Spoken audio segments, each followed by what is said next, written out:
One player I was very interested in watching the film on is someone that Chris Sims, the great Chris Sims, a guy who I always entertaining, and I think a smart guy too, even if some of his takes seem like they're out of left field. He put Dorian Thompson-Robinson as his tied for 5th quarterback in the draft. This is the guy who the consensus big board has going undrafted currently, but listen, consensus big board does not always mean that, it's not always perfect and changes all the time. Is there some truth to what Chris Sims is saying? And there are things to like about DTR. I can see why he's a fan. So first, let's start off with some statistics because, listen, these are interesting. I would mention there isn't a high correlation between like PFF grade in college and success at the NFL level when it comes to quarterbacks. There are from other positions, but quarterbacks not so much. So that's certainly worth noting, but still, I think it's interesting to look at. For one thing, you see that he had a much better graded year in 2021 than in 2022. I think a couple of noteworthy stats. You'll get kind of the top right corner of the screen, and this is all via the PFF big board. Check that out if you haven't. It's definitely a good tool to use when evaluating, just when getting stats and learning about players and stuff like that.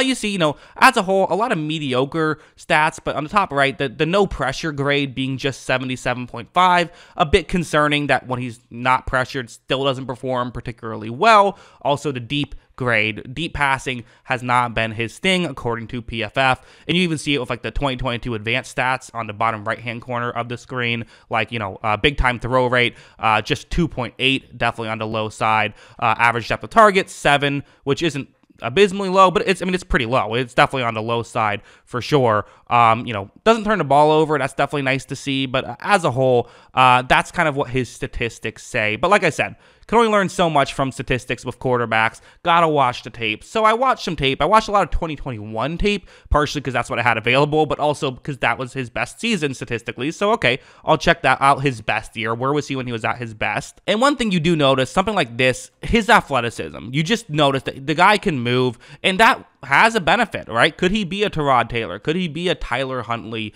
potentially? It's possible. Maybe even Sam Howell might be an interesting comparison with him, where what's going to happen is you see the edge rusher towards the bottom of the screen. DTR is basically going to fake a handoff to the halfback, keep the ball himself, run towards the bottom of the screen. So the edge rusher is the key guy here. Watch how when he, again, fakes the handoff, now he has the ball, and the edge rusher is not in a bad position to try and make this play, but this is just where the athleticism of DTR comes in. Watch him really easily get behind that edge rusher. Another defender actually comes in, makes a great diving tackle, but that was probably a touchdown if it wasn't for a great defensive play on top of it. I don't hold that against DTR. To me, this is still a positive rushing play.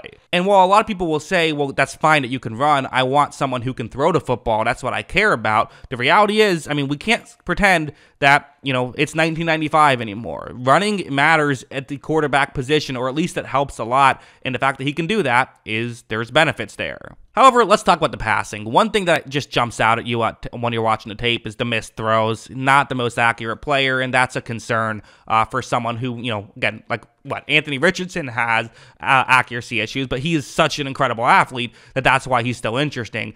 DTR, not quite that level of athlete, so you kind of have to make up for it in other ways, and I'm not sure if he is. Something like this is, you see the way this concept could work. It's zone coverage, but if the receiver who's running the route you see on the screen can kind of get to the outside of where the safety is further deep, maybe the corner will stay a little bit underneath, there could be a window to make this throw. Like, look at how when this play begins, you do see that right here, the corner kind of stepped a little bit in with a route that was going further underneath. So now there is a window for DTR to make this throw. There's a window here. Not wide open, but this is open. However, this throw, it's just an overthrown football. There's no getting around it. This is something that happened consistently when watching his tape, is he has accuracy issues, and the lack of consistent accuracy is concerning. I don't really know much about his football IQ, just because I felt like it was a pretty simple system that they ran, a lot of simple concepts. He did it fine, but it just, again, he was passing a test, but he was passing a test that was made for 5th graders, so I don't know how much I take stock in it,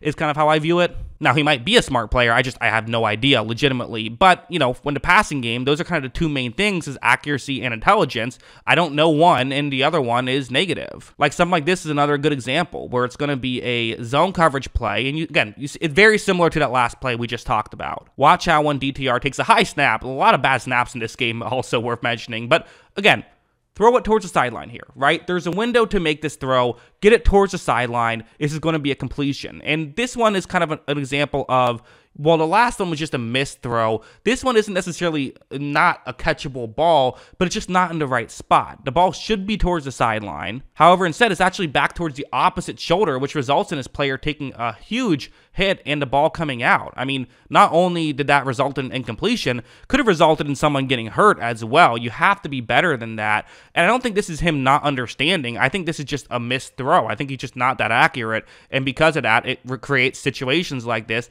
which are concerning. Now, don't get me wrong, going over here, there are things I like about him. Again, talk about the athleticism. I do think he actually, like, when he hits, his balls, the balls that he throw look very impressive, I think. Watch how when this play begins, there's a little bit of a window. I'm going to be honest. It's a wide open play. It is. But look at this throw. I mean, that's impressive, right? That looks good. He looks like an NFL quarterback when he's throwing the ball. His throwing motion, I think, looks good to me. Again, I'm not a guru with that stuff, but I know a little bit, and it looks fine for me. But I do think that, he can throw the ball well, and when it hits, it works. It's just a consistency thing. He's not consistently accurate. But I want to go over, show one last play. I'm not even going to break it down. I'm just going to show it because, one, I do think it shows off his athleticism, but two, it's just funny. So watch what happens here. Watch him take the snap, and he's going to eventually decide to run. Look at him do a great job scrambling, and then tries to hurdle over a player who was already standing, and it kind of worked. It got him to first down, so I guess good work there. So again, this is what you like about him. He's, again, I kind of brought up the Tyler Huntley comparison. That's not a bad, it's actually, I read it somewhere, and it's not a bad comparison as to what he can be. So, is there real starting potential with DTR? The answer is probably not, but maybe. I guess the best scenario I could come up with personally is if he was in a situation like the Ravens put Lamar Jackson in, where it's you're a running quarterback who now we put you in good situations to where you don't have to be the most accurate player because we're getting wide open windows for you. But he's nowhere near the runner that Lamar was. He's just not, because barely anyone is near the runner that Lamar is. Lamar is he's one of a kind in that category. So, well, I like DTR. I think he has a unique skill set. I do kind of agree with Sims in some ways in saying that I think that there is some value in him that maybe people are overlooking. Like, I certainly don't think he's undraftable or should be undrafted. I think that you should draft him, but how high should you draft him is the question, and I certainly would not feel comfortable taking him over a player that I feel could be a starter. So, again, there's stuff I like about him. There really is, but the reality is the accuracy thing is just an issue. And if he wasn't inaccurate, I'd probably be a lot higher on him. But I just saw some accuracy issues, and maybe he's gotten better at it. Maybe there's things you can fix. I don't know, because he is a very good athlete, and I do think that when he throws, he throws a very pretty ball. Also 23, that's another thing worth noting. Bit of an older prospect. He's not quite what's his name? He's not quite Stetson Bennett in that category. He's not quite Hendon Hooker in that category age-wise. But okay, it's rare when you have a draft class with multiple 25-year-olds coming out of the draft. 23 is still old for a prospect. 6'2", 203. Fine size, but not a giant in that category either. So those are kind of my thoughts on Dorian Thompson-Robinson. Interesting prospect. I'm definitely fascinated by who drafts him. And I think, hey, if you're a quarterback needy team, or even I'm always a fan of, when Washington, they traded up to get RG3, they still drafted Kirk Cousins in round 3 as hey, maybe he'll hit as well. I could see Thompson-Robinson being one of those guys, where if you're the Panthers, I don't know, maybe in round 5 or whatever, if he's still available, you draft him as sort of a contingency plan. I like that, but to me, that's all I see him as. But hey, I've been wrong before. Those are my thoughts on DTR. What do you guys think? Let me know in the comments below. Always love hearing from you. And of course, as always, thanks for watching.